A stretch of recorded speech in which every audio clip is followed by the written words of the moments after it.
There is a specific kind of silence that belongs only to the ultra-rich. It's the quiet, heavy arrogance of people who believe the world bends simply because they signed a check.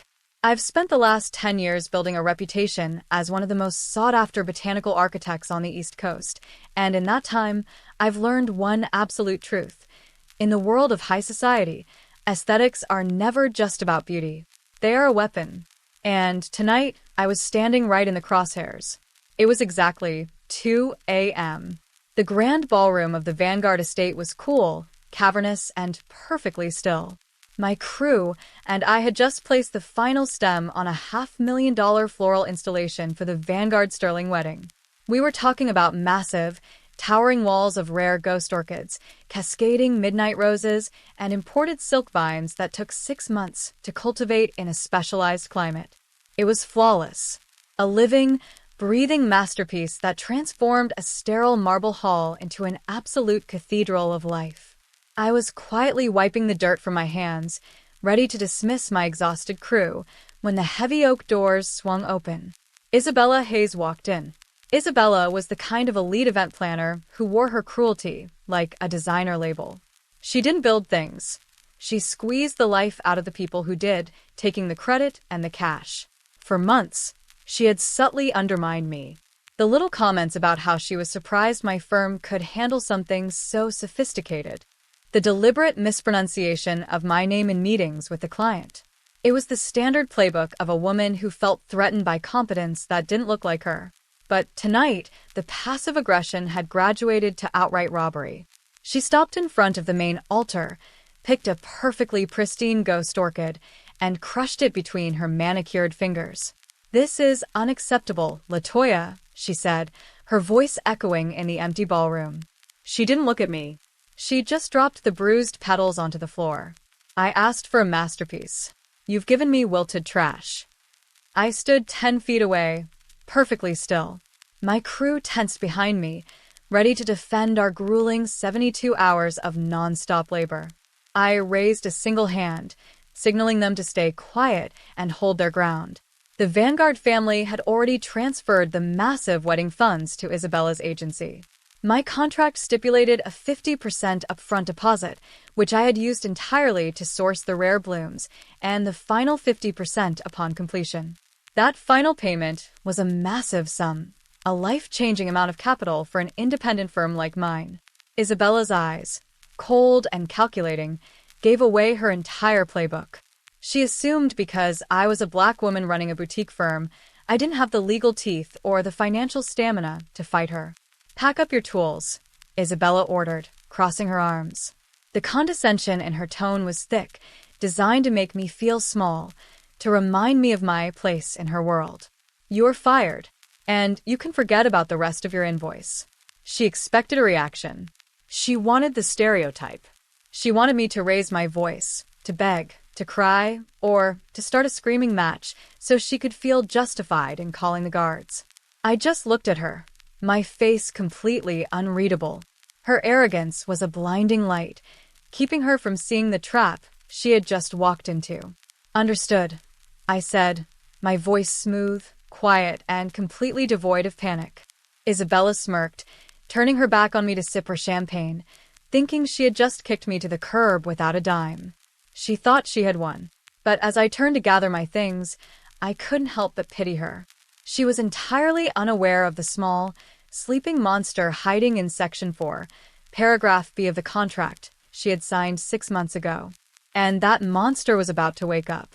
Before I tell you the rest of my story, I'd like to ask you to subscribe to the channel and like the video. The echo of Isabella's threat faded into the high, vaulted ceilings of the Vanguard ballroom. Get out before I call security. I didn't take a single step toward it. Instead, I took a slow, deliberate breath. I turned my back to her and looked at my lead assistant, Marcus. He was a broad-shouldered guy who had been working with me for 5 years, and right now, his hands were balled into tight fists. He knew exactly what this meant. He knew the massive debt we had taken on to secure those rare ghost orchids. "Marcus," I said, my voice barely above a whisper, yet carrying clearly through the silent room. "Pack up the staging equipment. Load the hand tools into the trucks. Tell the rest of the team to wait by the loading dock." Do not touch a single pedal on your way out. I walked back across the marble floor. My footsteps were steady, unhurried. I stopped 2 feet from her and held out the clipboard and a heavy silver pen. If my firm is no longer managing this installation, I need you to sign this, I said, keeping my tone entirely flat, like a bank teller processing a standard withdrawal. It formally releases me from any insurance liabilities regarding the structural integrity of the floral arches. It also clearly states that you are terminating the contract prior to the final payment. Isabella rolled her eyes, letting out a sharp, mocking sigh. She didn't bother to read it. She didn't check the date, the clauses, or the fine print. Her arrogance was a thick, blinding fog. In her mind, I was just a defeated laborer trying to cover my back against a lawsuit. There. Now you are officially relieved of your duties, she said, flashing a venomous, triumphant smile. Have a safe drive back to whatever neighborhood you operate out of. I turned and walked out of the ballroom. I didn't look back at the $500,000 worth of beauty I had created. I pushed through the heavy oak doors, navigated the long servant hallways, and stepped out into the damp, cool air of the loading dock. The heavy steel door clicked shut behind me. I walked across the gravel to where my 3 unmarked transit vans were idling in the dark. Marcus was leaning against the side of the lead van, kicking the dirt. Tell me we aren't just walking away, Marcus said, his voice thick with frustration. She's stealing our work, Latoya. She's going to ruin us. I didn't answer him immediately.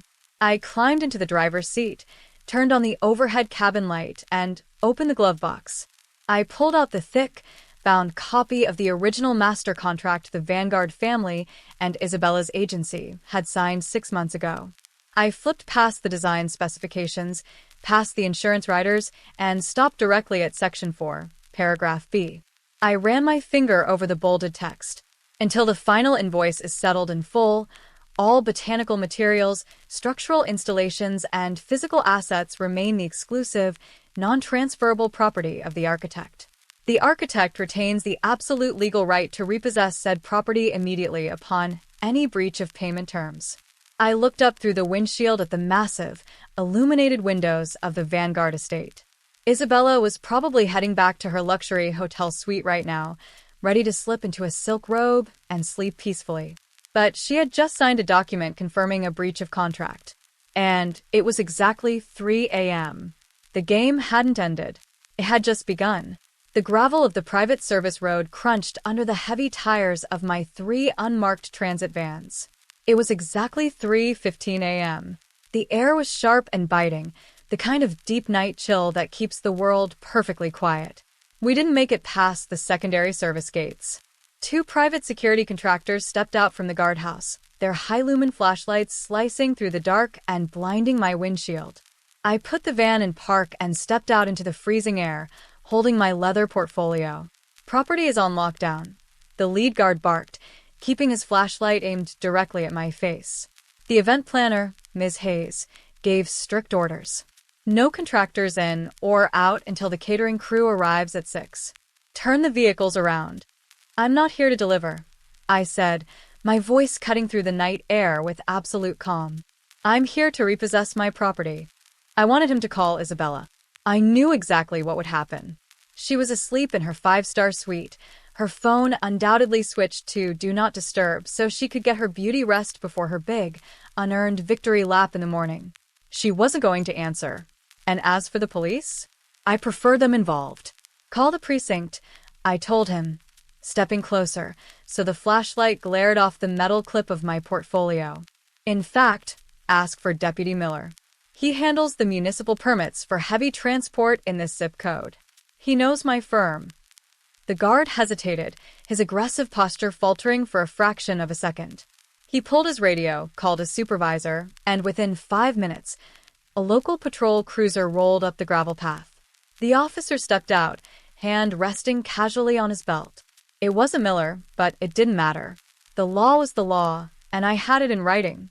What's the problem here? The officer asked, looking between the idling vans and the tense security guards. I didn't argue. I didn't raise my voice or try to plead my case like a victim. I simply opened the portfolio, pulled out the notice of termination, and handed it to the officer alongside the original master contract.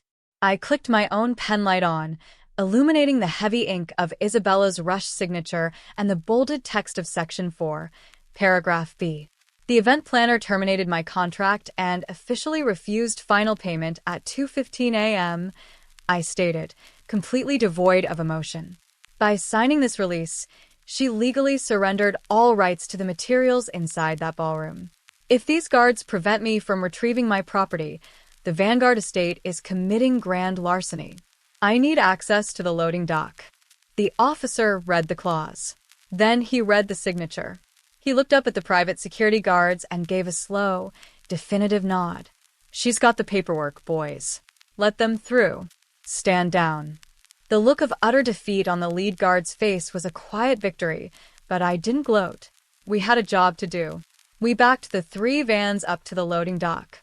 I unlocked the heavy steel doors, and my crew of 8 poured into the silent ballroom. It took exactly 45 minutes. When we were done, the grand ballroom was stripped completely bare. It was no longer a breathtaking cathedral of life. It was just an echoing, cold, concrete and marble cave. By 4:15 a.m., the heavy metal doors of the transit vans slammed shut. My lead assistant, Marcus, wiped the sweat from his forehead and climbed into the passenger seat next to me. All right, Marcus exhaled, starting to relax. Are we heading back to the climate-controlled warehouse? I put the van in drive, my eyes locked on the road ahead. No, I said quietly. If I took those flowers back to my warehouse, Isabella would just scramble to find another florist to throw something cheap together and try to save face. I needed to make sure she learned a lesson she would never, ever forget. We weren't going to the warehouse. We were taking $500,000 of rare, breathtaking blooms directly to the crumbling, brick building sitting just across the street from the Vanguard estate. The drive took less than 60 seconds. We pulled into the cracked asphalt driveway of the Second Chances Orphanage Foundation. It was a towering, slightly run-down brick building that sat in the literal shadow of the Vanguard estate. The juxtaposition of extreme wealth and struggling charity was always jarring on the street, but tonight, it was exactly what my blueprint required. It was 4:30 a.m. when I leaned on the front buzzer. The director, Eleanor, a sharp-eyed woman in her late 60s, opened the heavy door, pulling a thick wool cardigan over her shoulders. She recognized me immediately from a small community garden project I had pro bonoed for the children a few years back. She looked at the idling trucks, then at my completely calm face. "Latoya, it's the middle of the night," she whispered, her brow furrowed in confusion. "What is happening?" "Eleanor, your annual foundation fundraising breakfast is in 4 hours, correct?" I asked, pulling a blank donation receipt from my portfolio. "I am gifting the foundation $500,000 in rare botanical installations. It is completely free, fully documented as a tax-exempt charitable contribution, and it needs to come inside right now." She didn't argue. She saw the absolute, uncompromising certainty in my posture. I waved my hand, and my crew went to work. We didn't just dump the flowers. We installed them. For the next hour, we transformed their worn, scuffed linoleum cafeteria into a breathtaking royal pavilion. Cascading midnight roses covered the chipped iron radiators. Towering ghost orchids framed the cheap folding tables. The sheer volume of wealth and beauty inside that humble room was staggering. More importantly, it was the ultimate strategic barricade. Isabella could never file a police report claiming I stole the flowers without publicly demanding them back from an orphanage. I had checkmated her using the geography of her own neighborhood. By 7:30 a.m., the sun was up. I could picture Isabella's morning with crystal clarity. She would be practicing her modest, humble smile in the mirror, entirely prepared to tell the Vanguard matriarch how she personally oversaw every single floral detail. She was thriving in the absolute peak of her delusion. At 8:45 a.m., I was standing in the shadows of a second-story window at the orphanage. The glass was smudged, and the styrofoam cup of coffee in my hand came from a cheap break room percolator, but it tasted like absolute victory. Through the window, I had a perfect, unobstructed view of the Vanguard estate's main gates. The trap was set. Now I just had to watch her walk into it. Right on schedule. Isabella's sleek black town car glided up the sweeping driveway.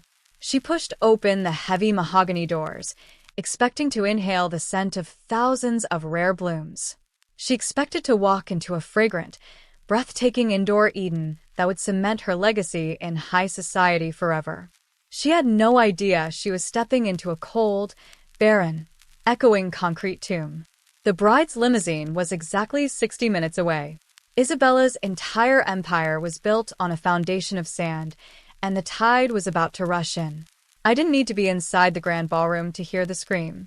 From my strategic vantage point across the street, peering through the smudged second-floor window of the orphanage, I saw Isabella burst back out through the heavy mahogany doors of the estate. Her flawless, practiced posture had completely collapsed. She was waving her hands frantically, screaming at a terrified young assistant who was scrambling just to keep up with her frantic pacing. The realization had finally hit her.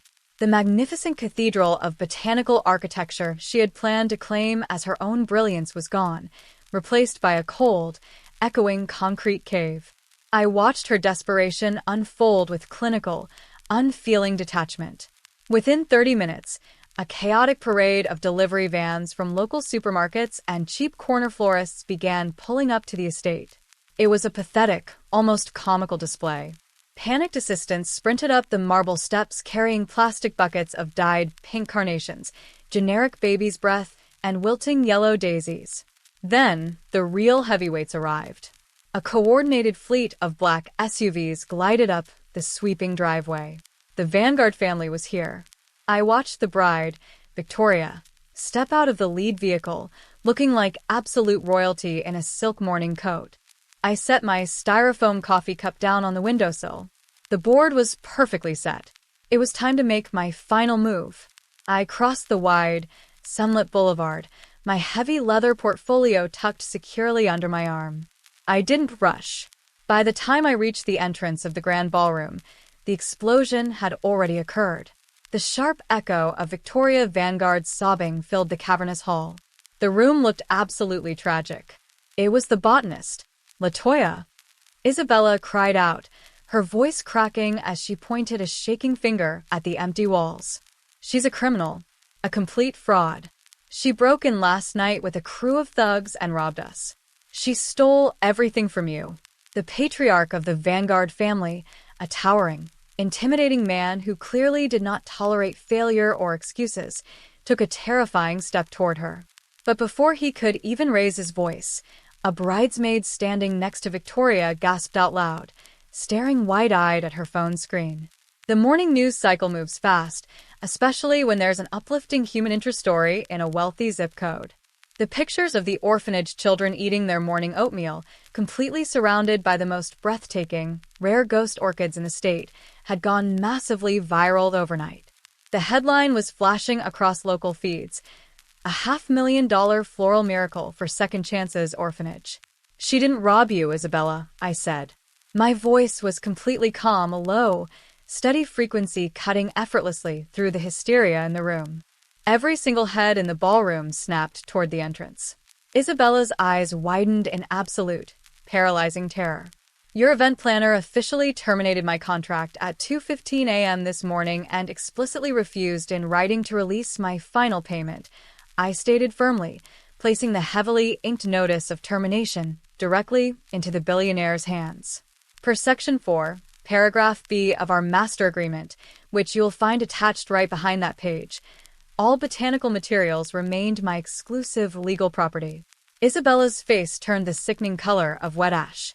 Mr. Vanguard, a man whose empire was built on ruthless efficiency and ironclad contracts, didn't yell. He didn't have to. He slowly lowered the notice of termination, his cold gaze shifting from my meticulously organized legal portfolio to Isabella's pale, terrified face. He understood exactly what had happened. He recognized the predatory business practice, and more importantly, he recognized that Isabella's sheer incompetence had nearly dragged his family's name into a massive public relations disaster on the morning of his daughter's wedding. "You terminated the lead botanical architect at 2 a.m, Mr. Vanguard stated, his voice dangerously low and completely devoid of warmth. "You attempted to withhold her negotiated payment. You forced the legal removal of a $500,000 installation, and then you lied to my face, claiming you were robbed. You are fired, Miss Hayes. You will leave this estate immediately. My legal team will contact you on Monday to recover every single dollar of the wedding budget you mismanaged, along with substantial damages for your complete breach of our trust. Isabella was escorted out by the exact same private security guards who had tried to block my vans hours earlier. Mr. Vanguard turned his attention back to me. He looked at the stark empty walls, then down at the viral photos of the orphanage on the bridesmaid's phone. There was a flicker of genuine respect in his eyes. I hadn't come to him begging for help. I had solved the problem, enforced my own boundaries, and turned a massive negative into a public relations victory that was currently making his neighborhood look like a beacon of charity. We have a massive empty room, Latoya, he said quietly, and a wedding in 3 hours. I assume a woman as calculated as you doesn't just burn bridges without a backup plan. I allowed myself a very small, very professional smile. I don't burn bridges, Mr. Vanguard. I just removed the toll booths. I pulled a two-way radio from my jacket. My crew hadn't gone home. They were parked 3 blocks away, with a second reserve of fresh, prearranged architectural floral columns. It wouldn't be the original masterpiece, but it would be elegant, flawless, and installed in under 2 hours. Mr. Vanguard didn't hesitate. He bypassed the agency model completely and hired my firm directly, right there on the marble floor. The fallout was swift and permanent. Isabella's elite event planning agency folded within 2 weeks. High society is a small, ruthless circle. Once the Vanguard family publicly blacklisted her, every other billionaire client pulled their contracts overnight. She simply vanished from the industry. Meanwhile, the viral photos of the floral installation at the Second Chances orphanage sparked a massive wave of community donations, fully funding the children's educational programs for the next 10 years. As for my firm, the Vanguard family offered me a 5-year, exclusive retainer for all their corporate and private events. I expanded my operation, bought my own climate-controlled warehouse, and never had to deal with an arrogant middleman again. If you know what it feels like to let your quiet competence be the ultimate revenge, make sure to hit that subscribe button like this video and share it with someone who needs a reminder of their own power today. Keep blooming, and I will see you in the next story.